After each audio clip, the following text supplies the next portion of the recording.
Siya'y makadiyos, makatao at makakalikasan. Ben-Hur Abalos, pagkakaisa ang kanyang nais. Magandang hapon po sa lahat ng mga kababayan natin sa buong Pilipinas, Luzon, Visayas, Mindanao, maging sa mga kababayan natin sa iba-ibang panig ng daigdig. Ako po muna ay si Admin Rich, kaibigan, at take ko na rin ito as an opportunity para i-plug ko po ang aking mga pages. Unang-una po sa Facebook ko, Admin Rich, komentarista, at Admin Rich din po sa YouTube channel, at saka sa TikTok, no? So, Admin Rich po, yan. So, opo, live na. So, panoorin po ninyo, ha. Wala po akong oras na talagang yung consistent na oras kasi minsan po talagang hindi ko pa magawa yan. So, kung anong oras ako na available, doon po ako nakakapag-live. Yes. So, Sir Dante, kayo naman po. Live na ba tayo? Yes po, live na po tayo. Anyway, maraming salamat, Admin Rich, and ako'y natutuwa kasi this is my first time na mag-collab. Kaya lang, sa dami ng camera ko rito na nakaharap sa akin, hindi ko malaman kung saan ako talaga ako posisyon. Dito ba ako? Dito? Anyway, kumusta yung ating mga kababayan sa buong mundo? Ito po yung ating special podcast sa YouTube, kung saan live kami ni Admin Rich. Live ka din dito sa aking channel, Bullseye News on the Go. Kaya siguro tuwag ko, Admin Rich, yung ating mga kababayan, yung mga fans mo lalo na. Marami kang fans. Kahit dito sa video, sa lungsod ng Legazpi. Siguro hindi pa ako masyado kabisado ng mga fans mo, kaya gusto kong sabihin, ako po si Dante Maravillas, dati akong mainstream broadcaster for almost 40 years dito sa amin, and nag-retire tayo at age 50 in 2016. So alam mo na po ilan yung edad ko, Admin Rich? 2016, 50 years old na gana ako. So 2025 na. And this time, nandito tayo sa vlogging. At nagpapasalamat tayo kasi with this election 2025, nagkaroon tayo ng pagkakataon to support our candidates ng Alyansa ng Bagong Pilipinas. So gusto ko muna, Admin Rich, na kumusta yung kasi hindi ako nakasama. Isa lang yung nasamahan ko, yung dito sa amin.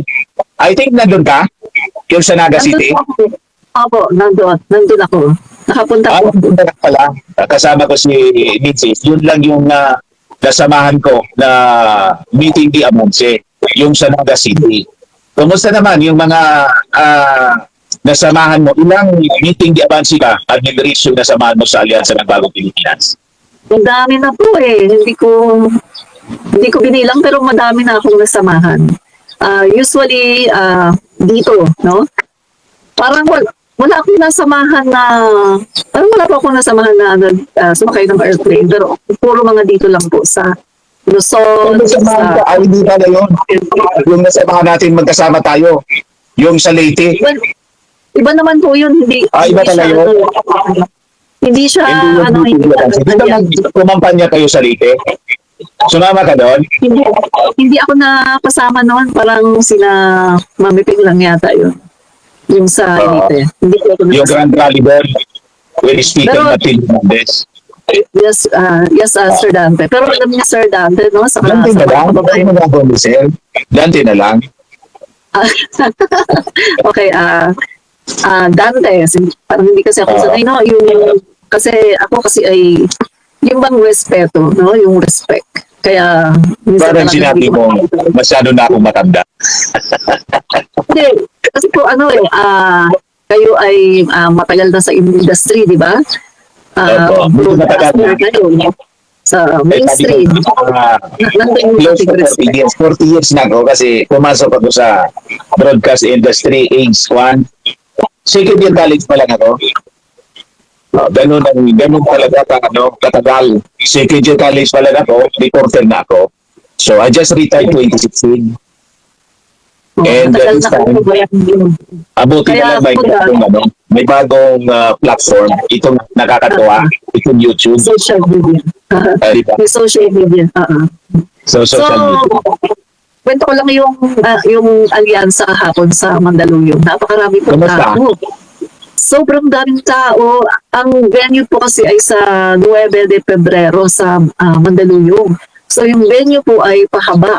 So talagang magmula doon sa stage, talagang mahaba po siya hanggang doon sa main road, no? Talagang nandoon. So nagka-traffic na kasi yung road na kung saan nandun kami, isinarado na yun, wala nang nakakapasok. Talagang ang daming tao at talagang yung response ng mga tao sa alyansa para sa Bagong Pilipinas as senatorial candidate ay talagang napakainit at talagang yung mga tao, mga proactive talaga yung mga tao, talagang nagcha-chant sila kapag yung lalo na nung tinawag na si PBBM.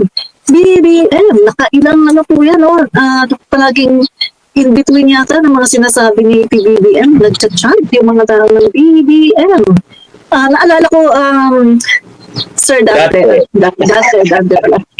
Naalala ko lang, Dante. Parang asiwa ako talaga. Sige na nga, Dante. Asiwa ka ba? Naasiwa po. Kasi yung ano ko talaga, yung respeto ko ba, no? Kapag yung mga pero sige na nga, Dante. Okay. So, yun na nga po, no? Nung pumunta kami sa ibang alyansa, ganyan din yung response ng tao. Yung bang kapag si PBBM na ang nagsasalita at tinatawag siya at nagsasalita, talagang nagcha-chant yung mga tao, BBM, BBM. Sabi nga po ni PBBM, hindi na ako ang kakandidato. Ito yung mga kakandidato. So, ganun din po ang nangyari sa Mandaluyong. Talagang yung mga tao, grabe po talaga yung response. Talaga, diba, nagsasayawan, nagcha-chant. Tapos ang haba po talaga, yung 9 de Pebrero na yun talagang napakahaba niya talaga. Ang daming tao. Iba-iba, maraming nakapula, pero maraming naka-blue. Iba-iba po kasi yung kulay ng mga senatorial candidate. Pero kitang-kita po doon yung grabe, mahal na mahal ng mga taga-Mandaluyong. Si attorneys Ben-Hur Abalos, no? Mahal na mahal talaga siya ng mga taga-Mandaluyong. Kitang-kita talaga natin dito na talagang siya ay isang Sa estimate mo, sa estimate mo, mga ilang libo yung pumunta doon. Kasi nakita ko siya, siyempre sa live ng ating mga kasamang vloggers. Talagang, sabi nga, hindi mahulugang karayom.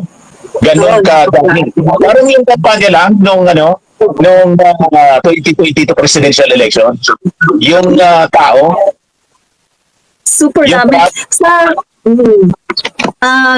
Nakita ko sa isang estimated, no? May po nag-estimate nasa 22,000 daw, no? Pero sabi ko nga baka mas marami pa 'yun, no? Mas marami pa siguro 'yun kasi may mga tao naman din doon na yung iba dumadating talaga na maaga tapos napapagod na siguro kailangan ng umuwi, so umuwi, no? Pero talagang napakarami.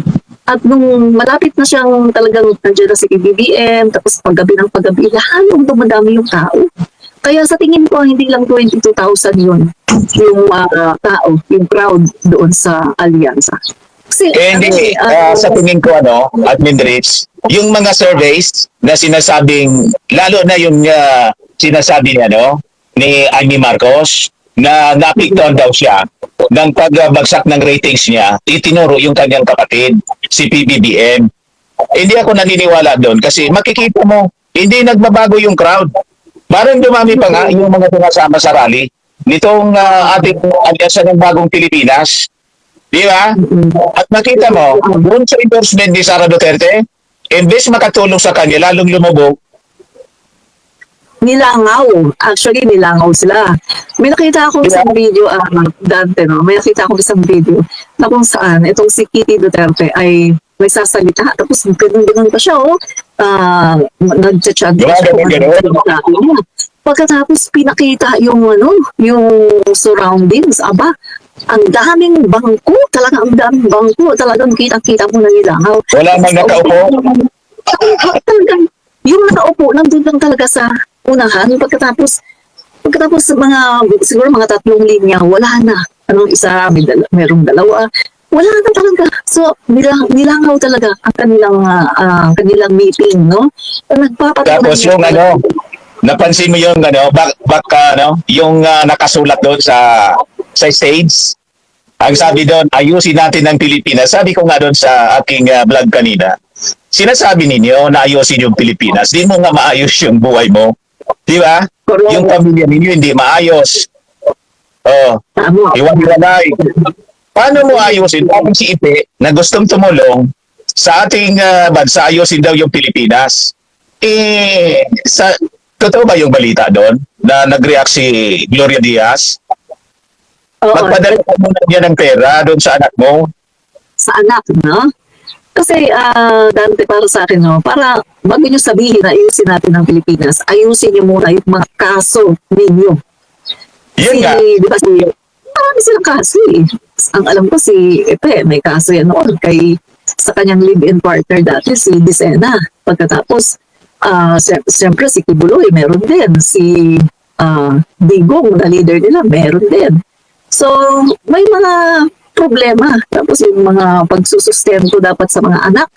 Si Willie, personalan na to, pero marami din yung anak. At Totoo yan. Kasi common sense, di ba, Admin Rich, common sense lang. Paano ka mag-offer ng serbisyo sa ating mga mamamayang Pilipino? Gusto mong tulungan, sakluluhan sila. Hindi mo nga magawang sakluluhan yung pamilya mo. Di ba charity begins at home? Yung pagmamahal na nagsisimula yan sa bahay. Kung wala kang maibigay na pagmamahal sa mismong pamilya mo, anong pagmamahal ang pwede mong ibigay sa kapwa mo, sa neighborhood mo, sa buong Pilipinas? Paano ka makakapagbigay ng ganong pagmamahal? Sabi nga, you cannot give what you do not have. Tama din, Rich? Correct. Yung mga pinagsasabi nila, baseless, nonsense, illogical. At saka Tama? ano pala, tama yan, Dante. At saka isa pa, no, ako kasi mahilig akong yung bang nag-example ako sa Bible kasi, di ba, sabi ko nga, mahilig ako magbasa ng Bible pagkatapos since high school, naging born again Christian ako. So talagang mahilig ako magbasa ng Bible at madalas yung mga kilos ko, yung the way na yung bang tawag ng pagpaplano at saka yung paggawa, no, ay binabase ko sa mga sinasabi sa salita ng Diyos. Sabi nga, di ba, sa salita ng Diyos, sa kanyang salita na kung hahanap ka ng leader, dapat yung faithful sa asawa, yung isa ang asawa. Correct. Yung hindi daw naglalasing, walang bisyo, nasa Biblia yan. So, paano ka nga naman makakapag-lead ng isang nation kung hindi mo nga maayos ang pamilya mo at marami kang mga girlfriend, may iba ka pang mga babae, meron ka ng asawa, may kapit ka pa. Ay, paano yun? Wala May mga lunya. diba? Oo. So, yan, sinasabi talaga yan sa Bible, no? Na kailangan isa lang ang asawa ng magiging leader, no? Tungkol ito sa simbahan, tungkol ito sa mga elders. Pero yan ay ina-apply din sa mga leader ng bansa na para maging effective ka na leader ng bansa, kailangan ay dapat faithful ka. Katulad na lang ng ating Pangulo ngayon, PBBM. Kasi simple lang. Kaya di ba, Admin Rich, simple lang ganito. Kung ang isang leader kaya niyang lokohin yung kanyang asawa na pinakasalan, ano yung rason na hindi niya kayang lokohin yung ating mga mamamayang Pilipino na hindi man niya kaano-ano? Correct. Di ba niya pinadala lahat? Kaya tingnan ninyo, yung administrator, hindi maganda yung patakbo. Kasi pinagluloko tayo. Kaya tayo nga niya lokohin yung asawa niya. Pinalitan nga eh. Kaya yun ang natin na napakalaki. Paano mo sasabing ayusin natin ang Pilipinas, di na maayos yung sarili mo, pamilya mo hindi mo naayos, tambak yung kaso na pinakaharap mo. Itong mga kaso dito, wala man kinalaman dito yung ating Pangulo Bongbong Marcos na laging sinisisi nila. Di ba? Sa ICC. This case was filed 2017, tama, Admin Rich? Wala pa sa posisyon yung ating Pangulong Bongbong Marcos. Nag-abot ka as senator, alam mo naman ninyo, o senator, vice president, alam naman ninyo yung dahilan kung bakit natalo, yung biglang naghang, yung counting. So, 2017, final yung kaso. Nagkataon lang na ngayon, lumabas yung warrant of arrest. Ba't mo ituturo yung ating Pangulong Bongbong Marcos na nasa likod ang pagka-aresto na nag-issue ng warrant of arrest yung ICC. And we have that obligation. Napakalino yung iwanag ng then yung ating mga international law experts sang-ayon sa ginawa ng ating Pangulo that we are obligated to cooperate with the Interpol kasi kailangan natin ang Interpol. Correct. So yun si Pulong, ganun din nang gulpi ng isang bogaw. Tapos si Sara, tinuturo ng ating Pangulo, saan ka dyan nakakitang ganuri ng mga pagkatao ng mga taong ito na yung kanilang mga masasamang gawain, si Sara nagbanta. Tapos, alam na ninyo yung ginamit niya yung confidential funds sa walang mga kakwenta-kwentang bagay, yung mga beneficiaries, lahat chichiriya. Anong kinalaman doon ng ating Pangulong Bongbong Marcos? Sinabihan ba siya na gastusin yun sa mga kaluluwa, non-existent beneficiaries? Pagkatapos, tinuturo yung ating Pangulong Bongbong Marcos sa mga problema na siya ang may gawa, sila yung may gawa. So importante po mga matitinong leader, yung tama yung pag-iisip tulad ni number one sa Paluta, Ben Abalos, di ba? Maayos yung pamilya maayos mag-isip. Kwalifikado talaga with the extensive experience in public service. Naging mayor, naging congressman, naging MNDA chairman, naging DILG secretary. So, hindi yung ang experience niya.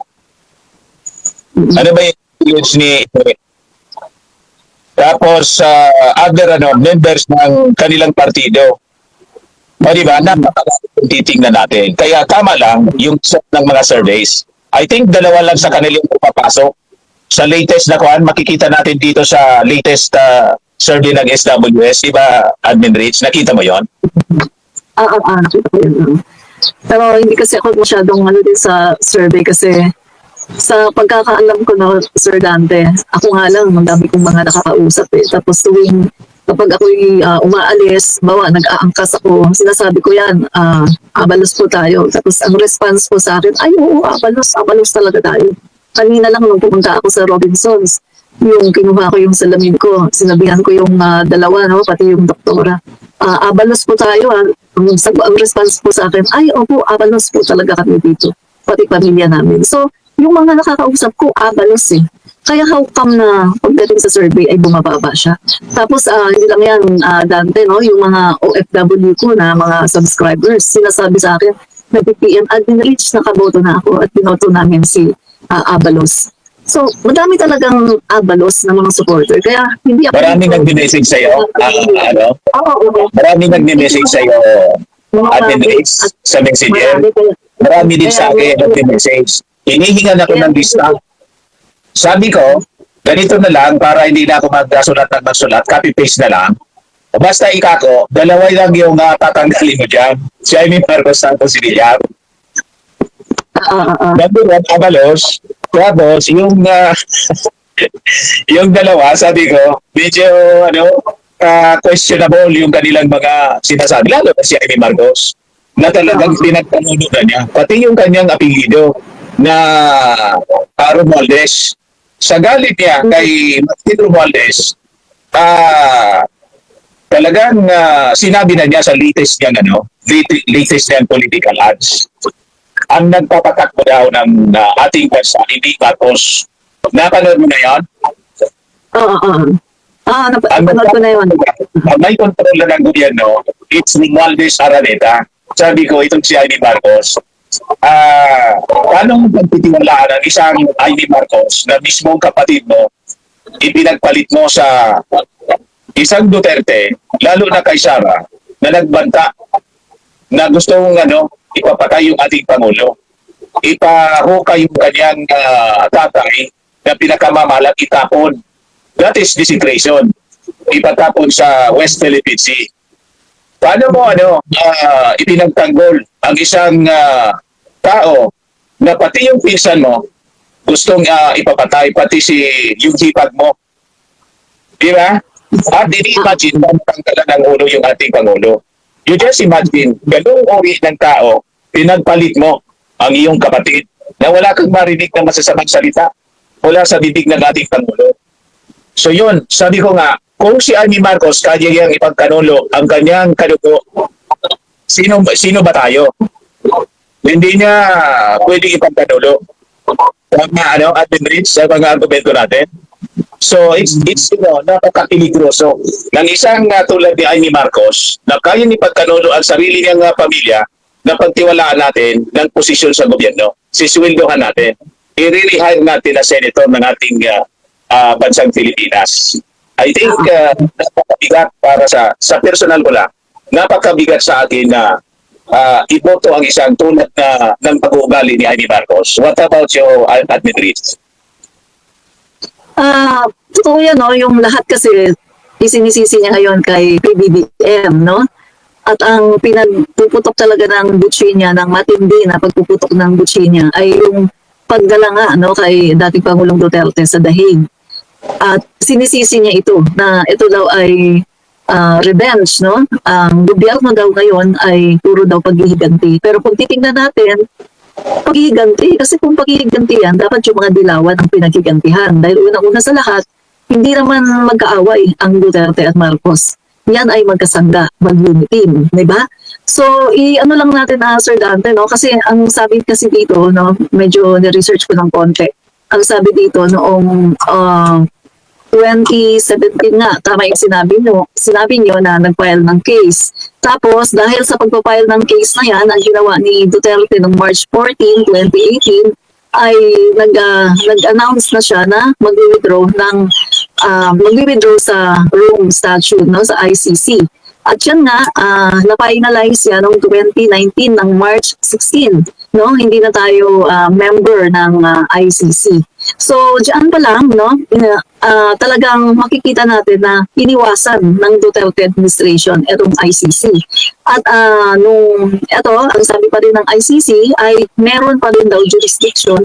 Ang sabi ng Supreme Court, meron pa rin daw jurisdiction ng ICC mula doon sa mga taon na kung saan member tayo hanggang doon sa 2019, no? Ay meron pang jurisdiction. Kaya doon sa mga time na yon ay talagang pwede pa yung pag-iimbestiga. Kaya etong sinasabi ni IP na ang ginawa lang daw ng administrasyon ngayon ay revenge for political lang daw talaga, ay hindi yan totoo. So dito kay Amy, dapat malaman dito ni Amy na yung kanyang binabatikos ang Marcos at saka Romualdez, no, na tsaka ang Araneta. Ang sabi niya, ang gobyerno ngayon ay hindi Marcos kundi Romualdez at Araneta. Unang-una sa lahat, sino ba si Romualdez? Hindi ba niya natatandaan na ang nanay niya ay Romualdez, na siya ay anak ng isang Romualdez? Pangalawa, hindi rin ba niya alam na ang Araneta, bakit siya galit na galit sa Araneta? Ang asawa ng kanyang kapatid na si Irene ay isang Araneta. At syempre, kay FME sa Marcos, given na yan na talagang galit na galit siya dahil sa sobrang inggit, no? Pero tingnan na lang yan, no? Si Amy, si Irene, ang kanyang mga kapatid. Araneta yan. Maganda naman ang ginagawa. At kita niya naman paano niya sasabihin na ang presidente ngayon ay Araneta at Romualdez kapag pumupunta ba sa mga state visit at working visit at Pangulo, si Speaker Martin ba ang talagang humaharap, talagang nakikipag-usap sa mga world leaders? Si FME sa ba ang talagang nakikipag-usap sa mga presidente at talagang gumagawa ng paraan para ang ating bansa ay magkaroon ng maraming investment? Hindi naman. Si Speaker Martin Romualdez isinasama lang ni PBBM in support kasi nga ang Kongreso ang gumagawa ng batas. So kailangan nandoon din si Speaker para kapag merong mga batas na dapat gawin ay at least alam na ni Speaker at hindi na kailangan na kumbaga sabihin o hindi na kailangang ikwento ni PBBM na ay ganito yung pag-usapan natin so kailangan natin gumawa ng ganitong batas. Kaya nandyan po si Speaker Martin Romualdez. Isinasama po siya ni PBBM pero hindi ibig sabihin na siya ang Pangulo ng Pilipinas ngayon at saka si Elisa Marcos katulad ng kanilang pinapalabas, no? So, sa tingin ko dito, inggit na lang talaga, no? Inggit na lang ang talagang nasa isipan ni Amy. Kaya niya nasasabi ito. Hindi niya naiisip na ang Marcos at ang Romualdez ay kanyang mga kamag-anak. Naalala ko lang, Dante, no? I-recall ko lang to. Nung tinatanong siya ng mga reporter, ano po masasabi niyo tungkol sa sinabi ni VP Sara na papahukay ang inyong tatay tatapos sa West Philippine Sea? No comment siya doon. Tapos nung tinanong siya lately tungkol doon sa tayat ni VP Sara Duterte na ang ipapatsugi yung tatlo, no? Kapag siya daw ay namatay, ganyan papatsugi yung tatlo, kumausap na daw siya, tapos no joke. Nung tinanong na naman siya, anong sabi niya? Hindi ko pa naririnig yung kakausapin ko muna si Bongbong. Ano bang sabi ni Bongbong? Wala. Pero kapag tungkol sa mga Duterte, ang bilis-bilis niyang mag-react. At ang bilis-bilis niyang magsalita kay Speaker na makapal daw ang mukha. Diba? Sinasabihan niya, kapal naman ang mukha. Grabe. Kapag tungkol kay Speaker, tungkol kay BBM, Elisa, ang bilis-bilis niyang magbigay ng mga statement na nakakasakit. Pero kapag tungkol naman mga katiwalian, katulad na ngayon, mayroong nag-viral na video si Pulong Duterte. Wala naman siya mga sinasabi. At kahit na wala siyang statement. At kahit na siya ay binabalakura na ng Duterte camp at siya ay inaayawan at binabalakura, sinisiksik pa rin niya talaga ang kanyang sarili. No? So kaya para sa akin, no vote for Amy Duterte. No vote. Yan. Actually, dapat ma-realize niya ni Senator Amy Marcos. Asa na yung advertisement niya? Bakit hindi niya naging consistent yung pag-play niya ng yung itim? Diba? Kasi nagpapalit sa kanya. So hindi na niya pinagpatuloy. At ngayon, nagpa-endorse siya. Nagpa-endorse siya kay Sara Duterte, hoping na lalakas yung kanyang kandidatura. Ibaliktad yung epekto. Ang epekto, lumubog yung kanyang ratings. Na lumubog na yung talagang nawa na yung ugali ni Amy Marcos ng mga Duterte. Yung kanyang ratings, ang sinisi yung ating Pangulong Bongbong Marcos kasi daw bagsak yung ratings ng administration. Isa latest survey, 60% yung approval ratings ng ating Pangulo, 58 kay Sara, questionable yun kasi wala akong performance. Sabi ko nga, admin reach. Saan ka nakakita ng survey kung saan yung isang politiko, yung isang opisyal, wala mang ginagawa kundi manira. Pero mataas ang performance rating. Wala man trabaho, may performance.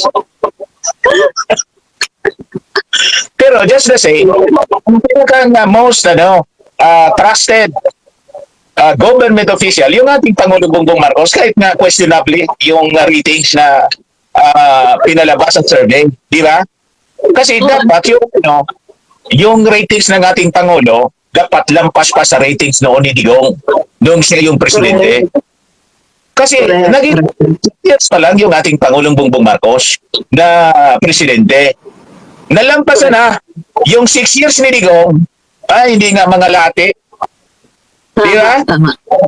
Nalampasan, hindi mga late sa 3 years. Yung 6 years ni Digong na achievement. Di ba inisa-isa ng ating Pangulong Bongbong Marcos doon sa meeting di Avansi kahapon, kagabi? Napakarami na mga nagawa na ng ating Pangulo. Ako tingin ko, masyadong na-insecure sila because of their ambition. Binabaliktad nila yung sitwasyon. Sinasabi nila, ang mag-isip yung ating Pangulo ayaw nang umalis sa posisyon. Paano nga ayaw umalis? Na ang term of office ng ating Pangulo, ngayon, nagagalit sila kasi naaamoy nila, Admin Rich, ng magiging successor, si pinagsisilusan masyado kaya sinisira si Martin Romualdez. Yan ang limbaw kumandidato si Martin Romualdez for President sa 2024, wala ba siyang karapatan? Bakit? Ang karapatan ba yan? Sa kanila lang. Di lumaban sila. Ayan kung hindi siya mag-trial. Lumaban si Amy, lumaban si Sara Duterte. O di mas masaya, di ba? Para makita iboboto, titiwalaan ang ating mga mamamayang Pilipino. Galit na galit sila. Yun ang rason kung bakit sila walang tigil sa paninira ngayon sa ating Pangulo. You see? At kay Martin Romualdez. O ngayon, dahil sa kanilang mga paninira, galit, ayun, nauwi sa pagbabanta. Ay, ito ngayon yung mga kaso nila. Kaya itong mga kaso nila, actually, si Digong, lahat ito gawain nila. Wala man yung kinalaman yung ating Pangulo. Si Sara, may blooming disbarment pa ngayon. Ayun ang balita, may disbarment, pati si Sulaika. Dasod nila ang lahat. Ayun, kahapon, pinatawag ang DOJ si Sara. Kung hindi siya nagbanta, may kaso ba siyang inciting to sedition in grave threats? Di ba wala? Wala. Lahat itong kaso, gawa nila. Si Pulong ng Gulpi. Anong kinalaman doon ng ating Pangulo Bongbong Marcos sa kaso ni Pulong? Bakit si Presidente, si PBBM ba yung nagpadala ng bugaw at sa mga babae? Kasi ang sabi nila, tanim kaso daw. Paano naging tanim kaso yon? Na nakita mo yung yung video? Nakita mo yon? Hindi lang yung pag-ambang may bagong video. Kasama yung babae, tinutuka. Sinabihan ba siya natin tukain yung babae? Para sisihin dito sa mga iskandalo, controversy na kaniyang kinakara. Yan ang problema sa kanila. Sila gumagawa ng problema, gumagawa ng kaso nila. Pagkatapos, pag inasunto ng mga pribadong complainants, ituturo si PBBM. Correct. Yun. Pag sinabi kasi Dante na tanim kaso or tanim issue, ayan yung ginawa nila kay Leila de Lima, di ba? Ayan yung yun ang totoo, tanim kaso. Tapos yung ginawa ng kaso, na hindi man totoo. Tapos yung tanim issue, katulad kay PBBM, yung pulburon video, no? Tinanim lang talaga nila yan.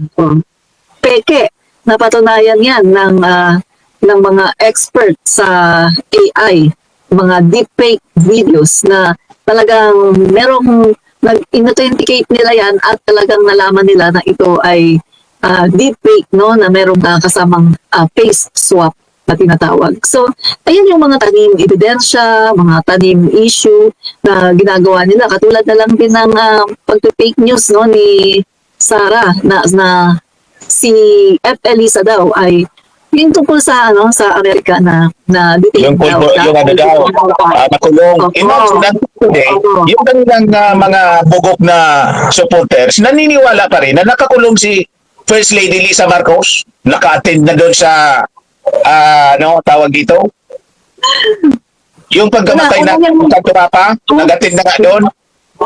Pero una-una yung inatenan yung sa Girl Scout. Unang-una niyang naatenan kasi March 10, dumating siya sa Pilipinas. March 11, umaten siya ng Girl Scout of the Philippines, nag-donate siya doon. Tapos, mga ilang few days lang, nakita siya sa Go Negosyo, naka-live yun, live streaming, nakita siya doon. At marami siyang mga pinuntahan, nakapunta pa siya sa, yung kay Abel Bacudio, no, yung sa Pasig, no? Doon ginanap yung event. Live na naman yun. Tapos sinasabi na naman itong mga DDS na hindi daw yan live, na yan daw ay ginanap na noon. Pagkatapos, keep on posting daw ng mga lumang picture, lumang video. Pati yung si F. Elisa, nandun sa table, nakatayo siya. Pagkatapos, andun yung may mga bisita siya na merong mga cake. Aba, sabi nila, ay, edited daw. Kaya hindi naman daw totoo yun. So lahat na lang ng mga events na napupuntahan ni F. Elisa, pwede naman nilang i-verify. Kausapin nila yung mga tao na nandoon, yung mga nakakasalamuha doon F. Elisa, tanongin nila, at totoo ba na andyan si F. Elisa, pwede naman. At saka yung pagdating dito ng F. Elisa, pwede naman nilang i-verify sa airport, sa immigration. Tanungin nila kung talaga bang dumating si F. Elisa noong March 10 para ma-verify nila. Ang nakakapagtaka lang, Dante, itong si Sara Duterte ay isang abogado daw. Kung ikaw ay isang abogado, bago ka maglabas ng iyong statement, ng iyong mga komentary, dapat di ba bine-verify mo muna yan para hindi ka fake news. Kasi ang alam ko, isang abogado ay nakabase palagi sa mga ebidensya. So paano masasabi na abogado siya kung hindi siya nag-base sa mga ebidensya, kundi sa mga nagmamarites lang? Kaya sabi ko, So yung nga, sabi na hindi ko, kilala mo yung is nagpo-post na Duterte? May isang nagpo-post na kamag-anak nila siguro yon. Baka tita ni Noel ang basa ba doon? Hindi sa man. Nabasa mo yon mga post noon? Galit na galit sa kanyang, galit na galit kay Sara, galit na galit kay Digong. Noel ko, Ang sabi sa latest post niya, tungkol doon sa disbarment ni Sara, tama niya ito na dapat i-disbar itong si Sara, tapos si Sulaika, kasi niya, iniman na niya sila, tawag dito, imbes na sundin yung batas, mga lawbreaker sila. Correct. Oo, correct. Di ba? Actually, si Noel Duterte na yan, kinakampanyan yan si Leni Robredo nung panahon ng eleksyon. Nang sabi niya, wag daw iboto si Duterte. Kasi yun, sinabi nga niya kung bakit, no? Isa ng reason yung pumapatay ng tao, tapos yung masyado daw masama yung bibig, So sinabi niya yung reason na dapat hindi daw iboto si Digong, no? Pamangkin po yan ni Duterte. Anak po siya ng pinakamatanda na kapatid ni Duterte, si Noel Duterte. So pamangkin siya. So first cousin sila nila Sara. At sabi nga niya, wag daw iboboto si Sara, no? Kasi delikado daw. Kasi yun nga, sabi niya na wala naman daw alam, etc. etc. So, aminado siya kahit siya ay isang Duterte, no? Tsaka, eto, lumalabas naman talaga na tama yung kanyang sinasabi. Na wala naman alam, batas nga, hindi na alam eh. So, kita mo Dante, anong siya ay, yung tungkol doon sa yung kinakatok yung pintuan nila dahil nga si Sulaika ay ililipat doon sa correctional sa Mandaluyong. Tapos 'di ba nandun siya sa parang ayaw pa niyang buksan. Tapos sabi niya siya daw yung lawyer. Hello. Hindi mo ba alam na Bawal yun kasi hindi man siya pwedeng mag-practice. So possibly sa nakita na silip, recorded yun na base of disbarment. Other than, siyempre, pagbabanta sa ating Pangulo, di ba? Ang dami niyang ginawa na kamalian, na kabalbalan. You can just imagine, nakakita ka rin isang vice presidente publicly magbanta, kahit gaanong galit mo sa isang tao. That is, talagang, anong tawag mo dyan? It is barbaric. Nakakaya sa opisina ng vice presidente. Kaya nga itong si Sara Duterte, kasi binoto ko siya, hindi ko man dapat siya binoto. Ayaw ko talaga dito kaya kaya Sara Duterte. Kaya inidors na dating Pangulong Bongbong Marcos. Ang vice president ko talaga si Tito Sen. Kasi si Tito Sen, sabi ko, kung siya, medyo nag-mature na rin, may pagkamapilyo din siya noong kabataan. Normal yun sa mga tao. Pag lalo artista siya at gwapo, di ba?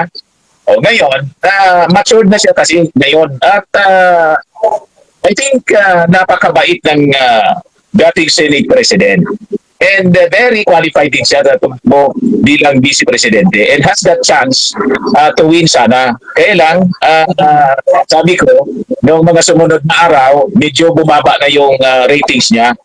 Magkatalo man lang ikako, in-endorse ni PBBM noon, si Sara, kaya nagsara na rin ako. Kaya masama ko doon sa 32 million na boto niya.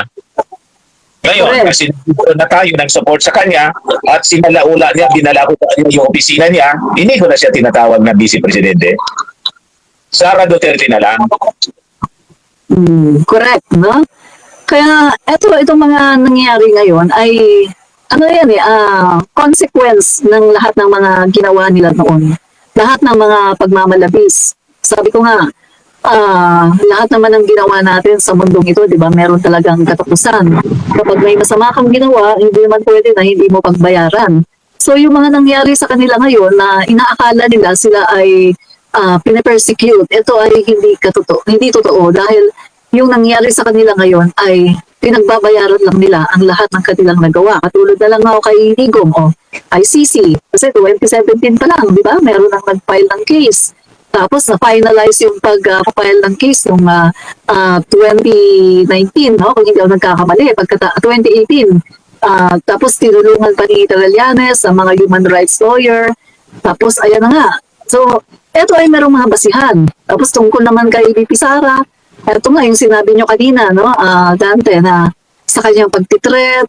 Actually, meron akong video na napanood, Dante, no? Na amin mismo, sa bibig mismo ni VP Sara Duterte, na noon pa pala, nung mga panahon na yung merong importation, no, sugar importation, number 1 sa pagkaka-recall ko, ay meron na pala silang naka-ready na impeachment, articles of impeachment para kay PBBM. So sabi ko, wow, ano ba yun si Rodriguez pa? Vic Rodriguez Narinig pa. ko yun. Yes, diba? So inamin niya, galing mismo sa kanyang bibig. So dito, sabi ko nga po, nagkakaroon na ng laman, ng substance, yung mga sinasabi ng mga DDS vlogger na pumunta ulit sa Marcos admin. Na noon pa lang daw, kasi sila ay nasa inner circle, noon pa lang daw, ay pinagbalakan na talagang katalsikin ang ating Pangulo.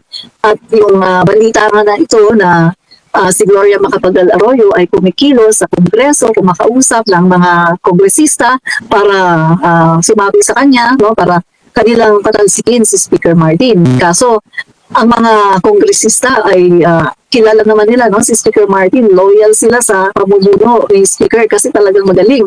So kinausap nila at nagsumbong sila, kaya si Gloria ay na-demote. Kaso hindi pa tumigil. O gumawa na naman ng another action.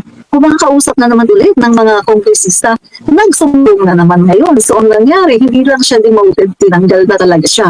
At doon nag-uumpisa na talagang itong si Sara ay galit na galit.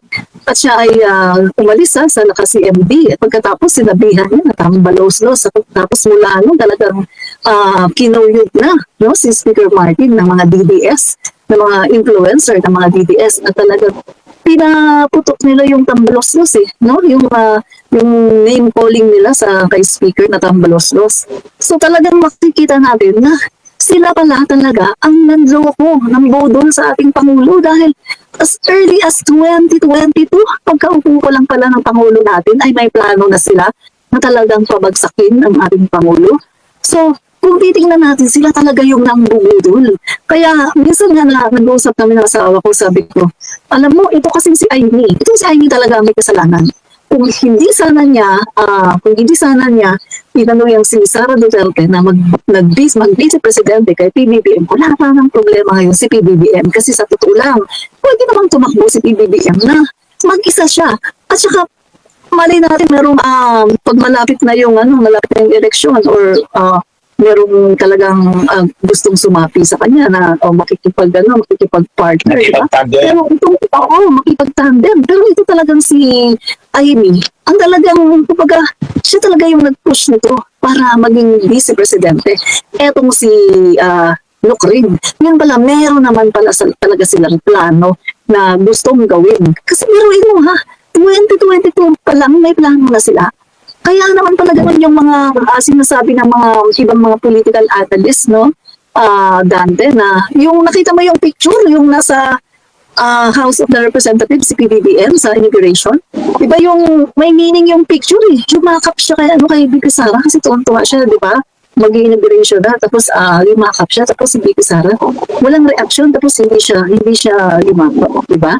So, yun, binigyan ng meaning yun ng mga political analysts. Sabi nila, ayan, no? Tsaka yung mga marites. O, kasama na ako doon na komentarista na talagang masabi ko, oo nga, may meaning yan.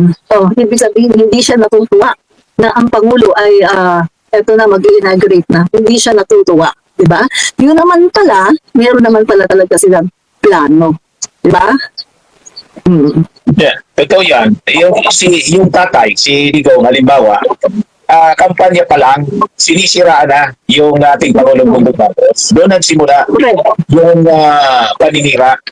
Di ba? Kaya yung mga sinasabi ni Sara at ng Duterte na sinisiraan sila, gawain nila, may mga sila talaga yung may gawain manira. At yung kasama na si Amy Marcos na sinisira niya yung kanyang sariling pamilya. Ang hindi niya alam, habang sinisiraan niya yung kanyang sariling pamilya, ang sinisiraan niya, sarili niya. True. Tama. At saka yung... Kasi di ba, pag ikaw ay nanira ka sa sarili mong pamilya, di ba, dapat ang kasiraan ng iyong pamilya, sariling pamilya, dapat hindi mo yung sinasabi sa public. Nag-bounce back Kasi yan. sasabihin mo, kahit pamilya mo, kami halimbawa ako personally, hindi man naman kami perfect na family. Kahit sino sa atin, hindi perfect ang pamilya. May mga imperfections tayo, may mga kamalian, may mga kasalanan. Kailangan mo ba na yung sabi dito sa amin, kararatan, yung mga masasama na bagay sa iyong pamilya, ikaw pa talaga mismo, di ba na yung kapitbahay mo ang magkwento, wag lang ikaw. Correct. Tama? Pag ikaw na ang nagkwento ng sarili mong kasiraan, hindi mo sinisira yung pamilya mo lang ang sinisira mo, kundi pati sarili mo sinisira mo kasi you are part of the family. Kahit anong sabihin mo, pamilya mo yan.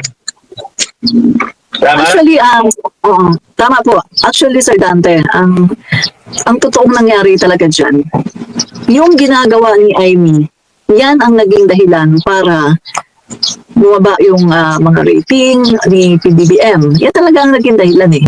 Pero mabuti na lang kasi yung mga tao, marami pa rin hindi naniniwala sa mga pinagsasabi niya. Kaya ang Pangulo natin ay ayos pa rin naman, di ba? Yung kanyang mga rating, yung performance rating niya, ayos pa rin. Dahil nakikita naman ng mga tao na merong nangyayari. Katulad ngayon, no?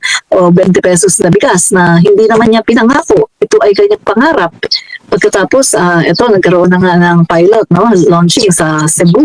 At later on naman, after election, ay magkakaroon na yan dito sa Luzon, NCR, at sa iba-ibang panig ng Pilipinas. So nakikita na ngayon ng tao yung effort ng ating Pangulo na itinanim niya, no? Sa 3 taon na kanyang pamumuno, itinanim niya yan. Sabi ko nga hindi naman yan nagagawa overnight. Pero sa ginawa ng Pangulo natin, sa pag-aayos niya sa agriculture, sa pagbuburan niya ng mga utang, ng mga magsasaka, sa pamimigay niya ng mga titulo, sa pamimigay ng mga financial assistance, makabagong traktora, mga makabagong makinarya, sa pag meron pa Sir Dante, no, yung mga farmers natin ngayon ay hindi nakakautang na sa land bank, no? Katulad ng nangyari noon sa panahon ni Apo Lakay. Ito ay nawala yan eh, nung nawala na si Apo Lakay, nawala na. Pero ngayon ay binabalik ni PBBM. Tapos yung pag-aayos ni PBBM ng mga irigasyon.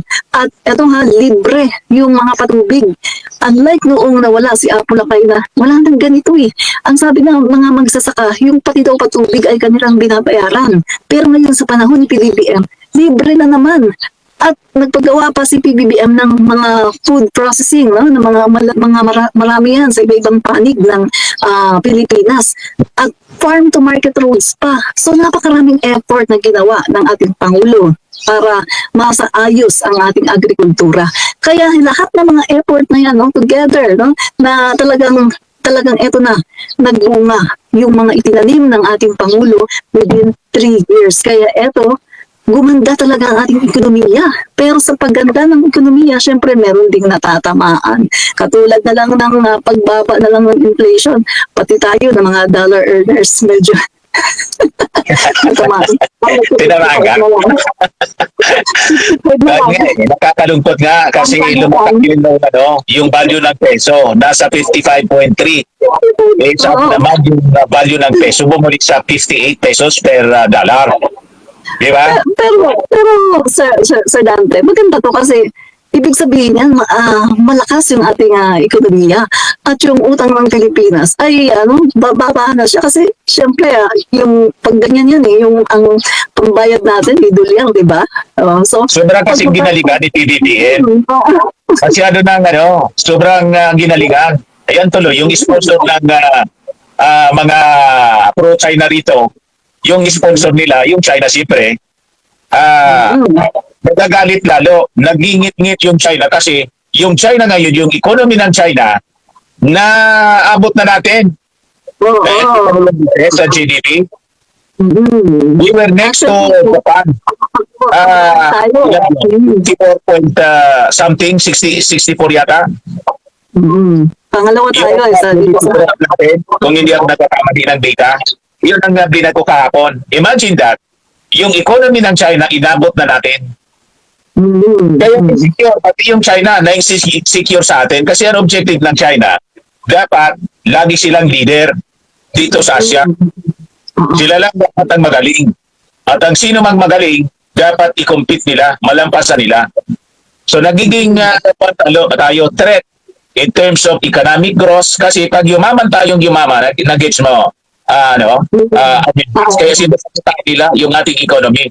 Pag yumaman, lalakas yung ating military. Pag lumakas yung ating military, lalo't katratado na natin yung dati nating katratado, pero ngayon marami pang mga bansa nakikipag military treaty sa atin. Di ba? Nakikipag-negotiate for military agreement.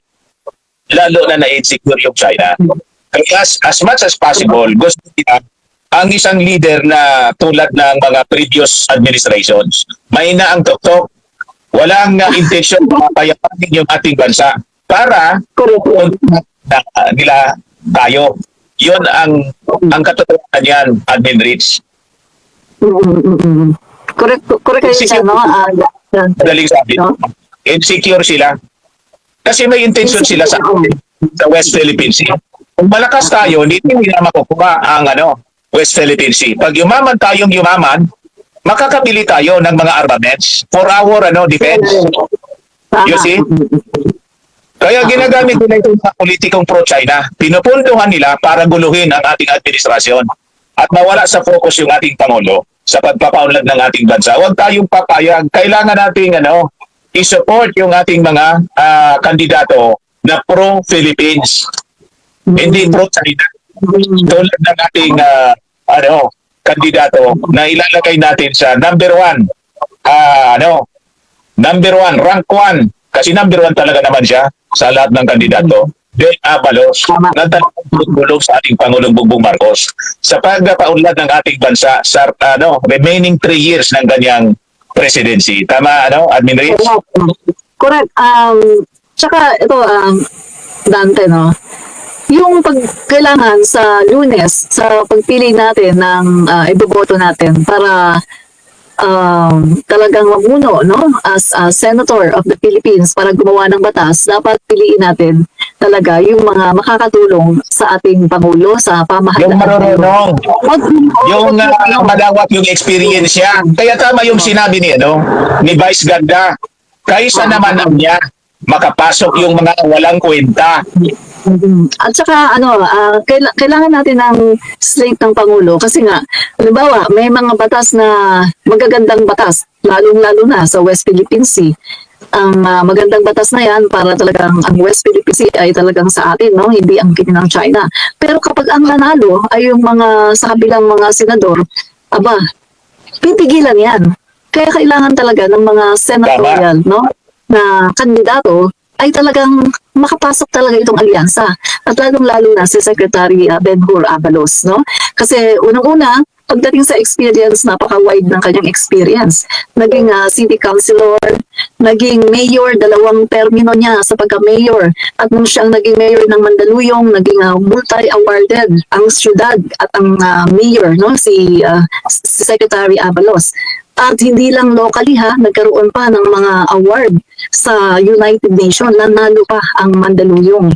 Nanalo ang mayor, no, sa napakaraming mga bansa na talagang sumali. At hindi lang yan, Dante, no, naging din siya kongresista, naging MMDA chairman, pagkatapos DILG secretary, pagkatapos ngayon tumatakbo siya as Senator of the Philippines. Abogado siya.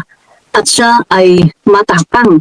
Nang dahil sa kanya, no, nung siya ay DILG secretary pa, kita niyo naman, di ba, ang ginawa niya, talagang yung mga, kahit yung mga colonel, yung mga matataas yung mga rango, ng mga general, lahat yan, talagang kanyang pinag-resign lahat, no, para magkaroon ng purging ng tsaka investigation sa hangay ng mga kapulisan para talagang malinis. At talagang ito yung ginawa niya, achievement talaga ito Napasuko si Kibuloy. Tapos, eto, nakasuhan sina Tibes, etong sina Percy Lapid, pagkatapos yung kay Mayo, tapos sa panahon din niya, no, ni Ben-Hur Abalos, ay talagang nandun yung drug hole na napakalaki, no, napakalaking drug hole. So, makikita natin, ang dami niyang achievements, no? Kaya, yung hindi boboto sa kanya, ay masasabi ko, bugok na lang talaga at talagang walang kumbaga mindset ng isang kulto na ay etong iboto natin kasi etong sinabi ni Duterte, ay etong iboto natin kasi itong sinabi ni Sara. So, kulto na lang talaga, no? Kasi kung ikaw ay isang matinong tao, matinong Pilipino, pipiliin mo yung mga senador na makakatulong, no, sa Pilipinas para yan sa future ng ating mga anak, ng ating mga apo, hindi para sa kay Duterte. Kasi mga kaibigan, ito yung sinasabi ng mga ng mga DDS ay iboto natin ang Duterte. Iboboto daw nila ang Duterte para daw si Sara Duterte daw ay hindi daw ma-impeach at saka para daw mapigilan daw ang gagawin ng mga Marcos, para daw ganito, ganyan. So, ibig sabihin, iboboto sila ng Duterte para sa kanilang mga sariling kapakanan, hindi talaga para sa bayan. Diba? Sir Dante? Tama ka dyan, Admin Rich. Kaya nga, napakalinaw. Duterte ang pangalan. Tama din. Duterte kasi ang pagdilikuran, hindi man yung mga mamamayang Pilipino. Di ba tayo, ang sinusupport natin, alyansa para sa bagong Pilipinas. It is for the country. Hindi for Marcos. It is for the country. Sila handang magbukod. At hindi sila yung tao na sanay manakot. Di ba? Yun ang pagkakama nitong ating alyansa ng bagong Pilipinas. Halimbawa, yung ating dating DILG Secretary, si Ben Abalos, as DILG Secretary, di ba, sakop niya pati yung PNP. Walang AJK. Walang AJK sa paglaban sa pinagbabawal na gamot. Ano ang programa ni Ben Abalos? Yung anong tawag doon? Yung paglaban niya sa, nakalimutan ko yung programa niya sa droga? Paglaban sa droga? Yung sa May term niya. Pakipos lang po ninyo dito. Laban kontra droga ni Ben Abalos. Tingnan ko. Sige, Mona, tingnan ko rito. Meron silang, sa pagkakatanda ko, parang meron silang panran, tapos meron silang may mga ginawa sila ng programa pagkatapos yun nga yung mga sa PNP Bida. DILG Secretary includes the recruitment of former Moro rebels. Tapos sabi rito, mayroon siyang implementation of the Buhay Ingatan Drogay Ayawan. Bida. Yung pala, Bida pala. Bida. You see? Buhay, Ingatan, Drogay, Ayawan. Pero yung previous administration, ito sa PNP. Correct. Yan. Kaya, kung buboto tayo, no, ako Sir Dante, no, pag ako ay lumalabas, tapos may nakakasalamuha ako ng mga tao, talagang palagi kong tinitake ko yung opportunity na tinatanong, butante po kayo. Katulad kanina, no, tinanong ko yung babae na nakatabi ko din sa jeep, butante po kayo. Tapos sabi niya, oo. Tapos sabi ko, huwag niyo pong kakalimutan na si Ben-Hur Abalos, number 1 sa balota. Tapos ang response niya, ay opo, boboto talaga namin yan, buong pamilya. Kaya nga, alam mo, Sir Dante, talagang hindi ako naniniwala dun sa mga survey na nasa medyo mababa, no? Si Secretary Abalos, nakapasok pero mababa. Hindi ako naniniwala dun. Mas naniniwala pa ako na top 5, no? Top 6, no? Pero sabihin Sabi yung analysis mo, Admin Ruiz. Ultimately, itong si Ben Abalos will end on top 5. Yun ang tingin ko rin. Tingin mo, paano hindi ako naniniwala sa mga sinasabi ng iba na nasa dulo. Napakalaki ng support ni Ben Abalos. In-endorse siya ng mga barangay sa buong Pilipinas. That is grassroots. Ibig sabihin yun, sa mismong mga barangay level, kinakampanya siya ng mga liga ng mga barangay. Other candidates, lalo na ng Duterte, walang ganun. mga mayor. Kinakampanya ng mga mayors, ng mga congressmen. Sila yung may direktang influence sa mga botante sa barangay. Yung mga gobernador, pinakampanya siya. You see? Isama mo pa yung mga influencers. Ay, hindi ko na sinasabing kasama ko doon, kundi yung mga magagaling na mga personalities tulad ni Vice Ganda, yung mga artista, ang dami nila. Kaya nga, biglang 7% biggest gainer si Ben Abalos sa latest survey ng SWS. 7% yung umangat sa kanya. At saka ang kagandaan nito, Sir Dante. Kasi, parang may nakikita lang ako na kasi si Abalos, ini-endorse siya ng mga pula. Yan, loyalista, Marcos supporters. Ini-endorse din siya ng mga dilawan, mga pinawan.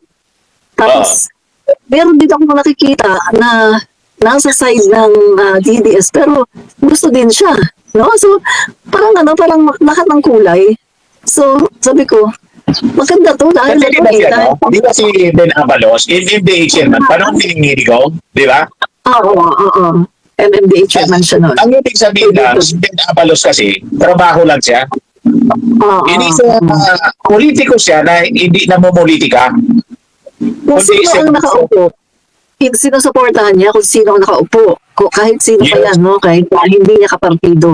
Yan yung magandang ng isang tao. Dapat kung sino yung nakaupo, isupport mo. Hindi yung kapag iba na. Yung nakaupo sa posisyon, kung talagang may pagmamahal ka sa bansa, ang tagumpay ng kapitan ng barko ay tagumpay ng iyong paglalayat.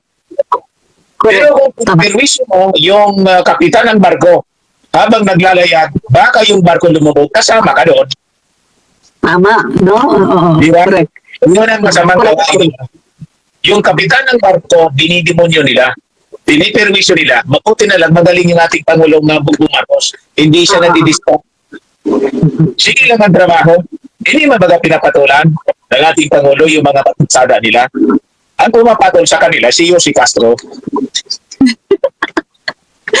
Yan, tuwa nga ako kasi si Castro kasi bilis sunog agad yung mga fake news sunog agad, no?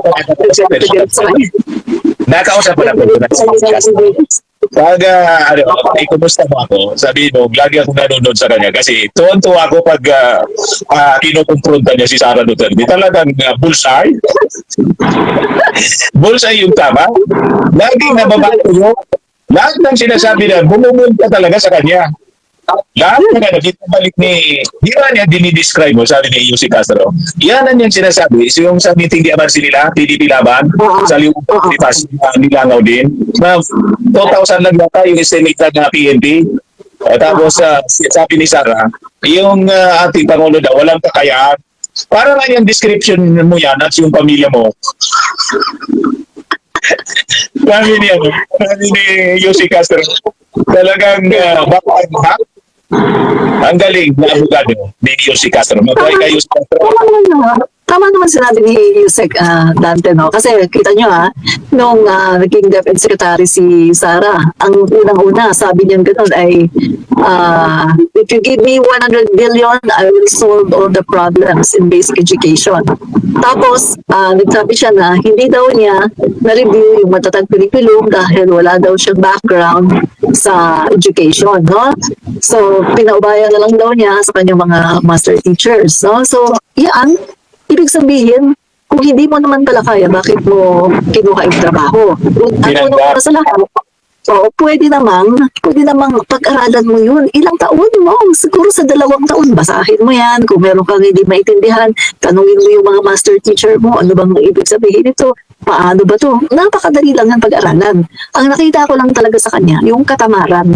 Pero pagdating sa daldalan, pagdating sa pagmamarites at sipag-sipag niya, ang dami niyang alam. Pero pagdating sa pagdidepensa doon sa mga legal na mga bagay, katulad na ng pagdidepensa sa kanyang confidential funds, sa legal na paraan hindi yung katulad ng pagdidepensa na ginagawa niya na kanyang binabanatan yung mga kongresista, no? Dapat ang ginagawa niya ay sabihin niya, eto ang ebidensya. Maglatag siya ng mga ebidensya para malaman na talagang totoo ang sinasabi niya na maayos ang paggasta ng confidential funds. Pero ibang klase siya sumagot Kapag sumasagot siya, puro atake. Atake lang ng atake. Chismis. Nakabase lang sa chismis. Wala namang ebidensya kahit isa.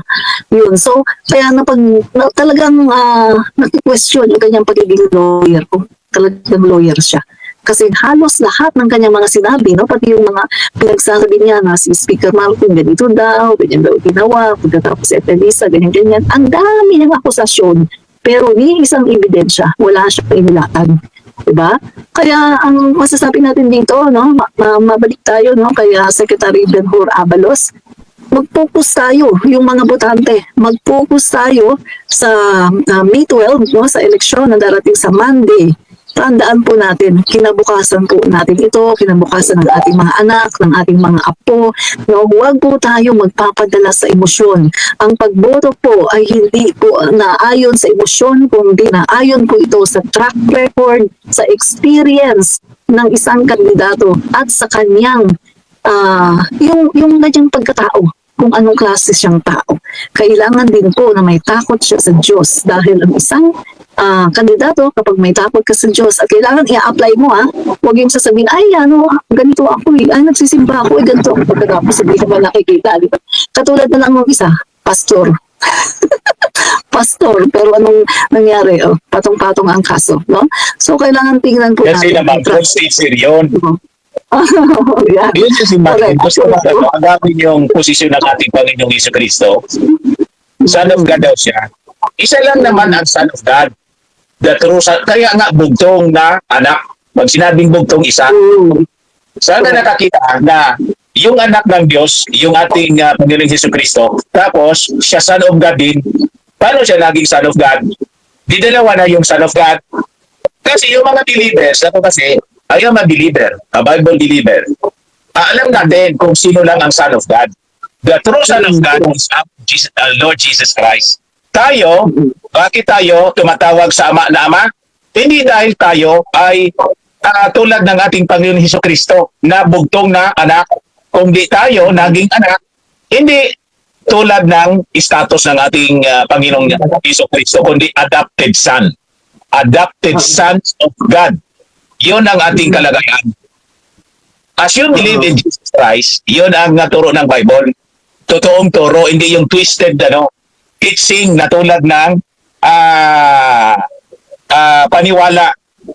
Yung ang tawag doon sa Tagalog,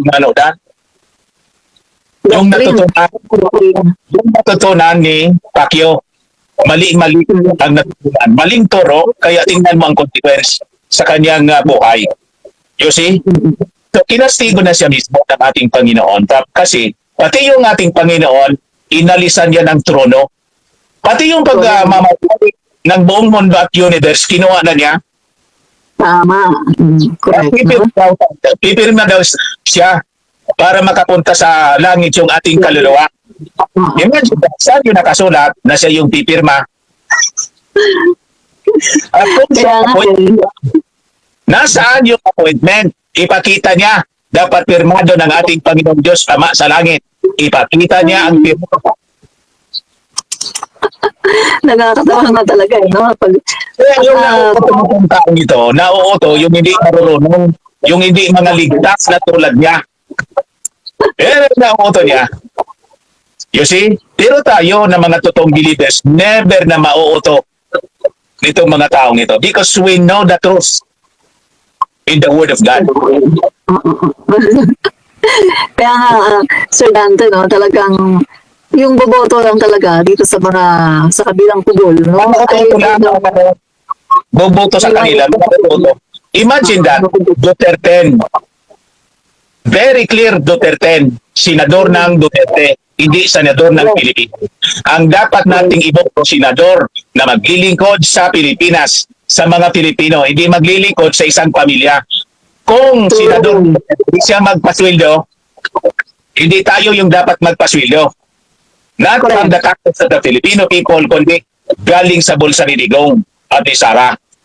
Tama. Tama? No? Ganun Tama ka dapat. dyan. Iboboto mo. Tama ka dyan, Sir. At ang intention, iligtas si Sara, iligtas si Digong. Anong klase yan? Correct. True, no? So, Anyway, siguro kailangan magpasa din tayo ng mga reactions dito. Admin Rich, may mga reactions ka dyan? Anyway, sabi dito, Abalos, ako. Di Abalos, sabi ni Grace Laurio. Ben Abalos, sabi nang hindi naintindihan yung parang Taiwanese yung Abalos, Linhor, Soto, Binay, at yung mga kasama pa.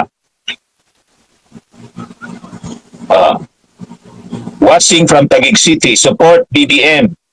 Sabi ni Sioni Hes, yes, Benhor Abalos, number 1 sa balota. Sabi ni Shirley Dawa, buhay ingatan, droga, ayawan, bida. May nagsulat na pala dito. Tama, bida. Yan ang programa ng ating susunod na senador, Ben Abalos. Vote wisely, mga kababayan ko. Tama po.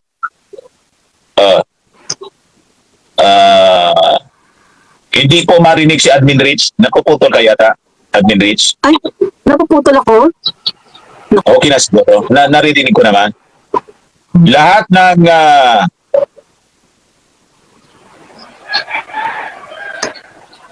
ng anti-Duterte iboboto ko. Yung talagang may pagmalasakit sa bansa. No vote, PDP laban. Yeah, correct, no?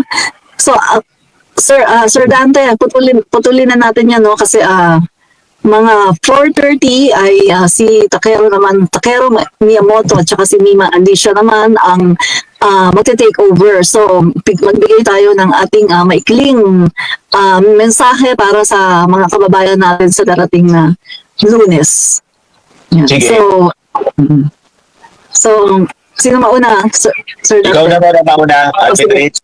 So, sa mga kababayan po natin, no, sa buong mundo, na mga OFW at sa Luzon, Visayas, Mindanao, na mga kababayan natin, tandaan po natin ang pagboto po sa Lunes ay ito po ay nakasalalay dapat, hindi po sa emosyon, hindi po sa pagsuporta sa isang tao o sa isang pamilya, kundi dapat po ang iboboto po natin ay yung gagawin talaga nila ang trabaho para sa bayan, para po sa pagpapaunlad, no, ng ating bayang Pilipinas, no? Kaya sa darating po na halalan sa May 12, alyansa po tayo, no? Alyansa para sa bagong Pilipinas. Straight po tayo, mga kababayan, no? So ako naman po, isa lang po ang hindi ko iboboto doon. Yan po ay, pwede ko ba magsabi dito? Si Prime Water. Alam na ninyo kung sino yung hindi natin iboboto. Si Prime Water ang hindi ko iboboto. Lahat po iboboto ko puwera kay Prime Water, no? So, yan po. So, kayo na po, Sir Dante. Basta yung reminder natin, 12 yung iboboto natin sa pagkasenador, pero nasa sa inyo kung ikukumpleto ninyo.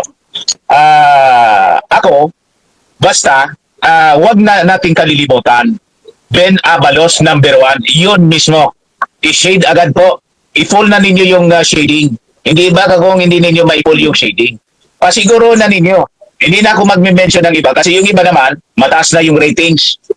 Admin Rich, ang gusto ko na talagang bigyan ng emphasis si Ben Abalos kasi medyo mababa pa yung ratings. Pero pag sinuport natin with all the voters sa buong Pilipinas and abroad, sigurado ang magiging ending niyan baka mag-top 5 itong si Ben Abalos pag tunong-tunungan natin na mailuklok sa posisyon bilang susunod na Top five senador. talaga. Ang tingin ko talaga dyan, Sir Dante, maputol kita, no? Nasa top 5 talaga yan, no? Malakas yung aking intuition, malakas talaga yung loob ko na nasa top 5 yan, no? Si Abalos, no? So, hindi po mababa yan. Kasi sa mga interaction ko no, sa iba-ibang tao, talagang kapag sila ay hinihikayat po, ay ang response sa akin, ay Abalos po talaga kami at buong pamilya. Kaya hindi ko nga mag-gets bakit gano'n yung mga survey. Sa totoo lang. So, ilagay natin una sa 5, di ba? I-number 1 agad, Ben Abalos, para sigurado na. Anyway, yung pangalan niya, number 1 man talaga. Kasi Abalos nga. Okay po, so maraming salamat. Ako po si Dati Maravillas with Admin Rich. Maraming salamat. Bye-bye po. God bless. Yan. Bye! Salamat!